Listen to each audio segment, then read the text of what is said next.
महालक्ष्मी नमस्तुते.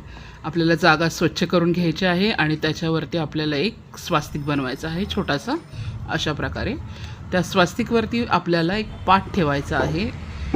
पाट ठेवल्याच्या नंतर आपल्याकडे एक पूजेचा लाल कलरचा कपडा असतो, तो कपडा या पाटेवरती ठेवायचा आहे अशा प्रकारे. त्याच्यानंतर आपल्याला देवांचा फोटो लावायचा आहे त्या पाटेवरती. त्याच्यानंतर आपल्याला पाटेच्या भोवती चारी बाजूने आपल्याला रांगोळी काढायची आहे छोटीशी, किंवा आपल्याला जशी आवडते तशी आपण काढू शकता. नंतर एक मुठभर तांदूळ घेऊन त्याच्यात एक वर्तुळ बनवायचं आहे मधोमध अशा प्रकारे.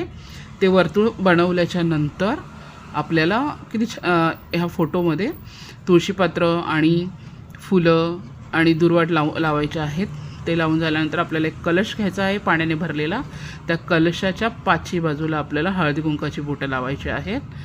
ती बोटं लावल्यानंतर आपल्याला त्याच्यामध्ये ₹1.25 आणि सुपारी, तसंच आपल्याला तुळशीपत्र आणि दुर्वा टाकायचे आहेत त्या कलशामध्ये. ते टाकल्याच्या नंतर आपण बघा ही अशी 5 फळांची रास लावायची आहे. किती छान वाटतात ही फळं बघा, वेगवेगळी फळं आहेत, 5 फळं.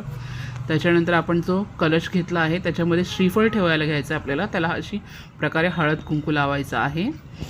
या कलशामध्ये आपल्याला 5 फळांच्या डहाळ्या लावायच्या आहेत, जशा मी लावल्या आहेत. फणस आहे, आंबा आहे, चिकू आहे, पेरू आहे आणि सीताफळचं आहे. आणि नंतर या डहाळीच्या कलशाच्या मधोमध आपल्याला श्रीफळ तो ठेवायचा आहे. श्रीफळ ठेवल्याच्या नंतर आपल्याला जे वर्तुळ बनवलं आहे तांदळाचं, त्या वर्तुळामध्ये हा कलश आपल्याला ठेवायचा आहे.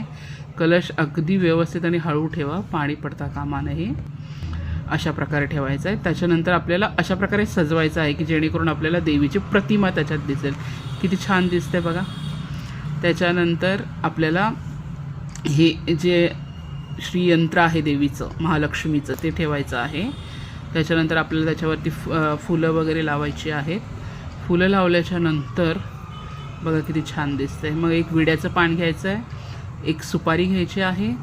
नंतर एका छोट्या पेल्यामध्ये आपल्याला कच्चं दूध घ्यायचं आहे. ते दूध पण आपल्याला पूजेसाठी अशा प्रकारे ठेवायचं आहे. त्याच्यानंतर बघा हे नैवेद्यासाठी बनवल्या चपाती. त्याच्यानंतर ही आहे मुळ्याची भाजी. नंतर आहे डाळ, वरण. त्याच्यानंतर आहे गोडाचा शिरा आणि भात. तर हे सगळं आपल्याला एका ताटामध्ये ठेवायचं आहे अशा प्रकारे. ठीक आहे, नैवेद्यासाठी सर्व काय. आणि ते आपल्याला त्या कलशाच्या इथे ठेवायचं आहे जिथे आपण पूजा मांडली आहे तिथे. ते हे सर्व काही ठेवून झाल्यानंतर आपल्याला हळद कुंकू व्हायचं आहे. म्हणजे श्रीयंत्राच्या इथे पण आपल्याला हळद कुंकू व्हायचं आहे आणि देवीला पण, आपल्या घरातल्या देवांना पण आणि नैवेद्याला पण हळद कुंकू बघा अशा प्रकारे व्हायचं आहे. किती छान वाटतं हे.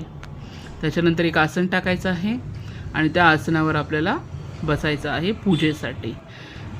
सर्वप्रथम आपल्याला हे बघा दिवा लावून घ्यायचा आहे, अगरबत्ती लावायची आहे, धूप लावायचे आहे आणि आपल्याला देवीचं असं आपल्याला पुस्तक मिळतं, म्हणजे देवीचं जे आपण पाठ करतो, कथा वाचतो ते. मग नंतर कथा वाचायची आहे देवीची, महालक्ष्मीची.